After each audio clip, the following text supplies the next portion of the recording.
رسمياً، مصر تحصل على 24 مقاتلة من يوروفايتر تايفون. أوردت وسائل إعلام إيطالية أن رغم قضية ريجيني إلا أن العلاقات مع مصر تتزايد بشكل مستمر. الصفقة بقيمة وافقت إيطاليا على حصول مصر على 24 مقاتلة بقيمة 3 مليار يورو. الصفقة حسب ما أوردته وسائل إعلام إيطالية يوم أمس 3 من يونيو، وبذلك فإن سعر المقاتلة يقرب من 125 مليون يورو، والصفقة حاليا في مراحلها الأخيرة ولم يتبقى سوى موافقة رئيس الوزراء الإيطالي عليها. سيذهب نحو 60% من المبلغ إلى شركة ليوناردو الإيطالية، وتجري شركة محادثات مع مصر 3 سنوات لبيع 24 يوروفايتر.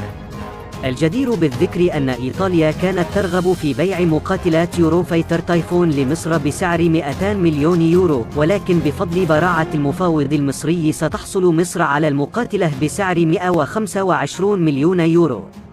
بذلك سيكون سلاح الجو المصري يمتلك مقاتلة 20 مليون يورو. بذلك سيكون سلاح الجو المصري يمتلك مقاتلات F-16 وميج 29M والرافال والتيفون والسوخوي 35 ومستقبلا F-15. لم يتبقى سوى موافقة رئيس الوزراء الإيطالي ماريو دراجي على الصفقة، وتعهد رئيس الوزراء بالرد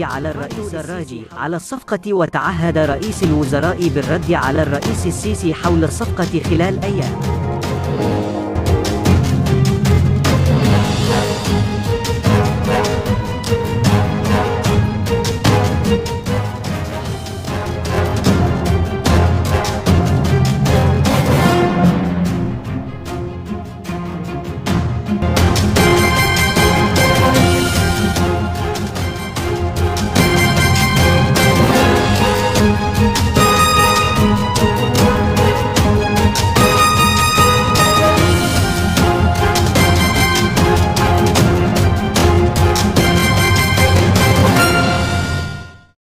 السلام عليكم.